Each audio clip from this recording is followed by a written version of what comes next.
رات کے 2 بجے فون کی بیل بجی۔ احمد نے غصے میں کال دیکھی۔ امی کی کال اس وقت؟ وہ بڑبڑایا، ابھی بات کرنے کا دل نہیں، کل کر لوں گا، اور اس نے فون سائلنٹ پر کر دیا۔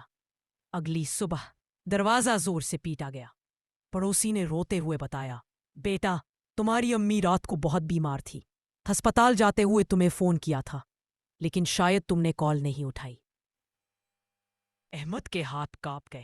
فون کھولا، امی کی 6 مسڈ کالیں۔ اس پل اس نے پوری زندگی کا سب سے بڑا سچ سیکھا۔ بعض آوازیں دوبارہ نہیں آتی، اور بعض لوگ ایک کال کے فاصلے پر ہوتے ہوئے بھی ہمیشہ کے لیے دور چلے جاتے ہیں۔ احمد ہسپتال کے کمرے میں بیٹھ کر یہی سوچتا رہا، کاش میں نے وہ ایک کال اٹھا لی ہوتی۔ اگر یہ کہانی دل کو چھو گئی ہو تو اپنی امی کو ابھی ایک بار ضرور کال کریں، اور ویڈیو کو لائک، شیئر کریں، اور چینل سبسکرائب کریں، بیل آئیکن دبائیں۔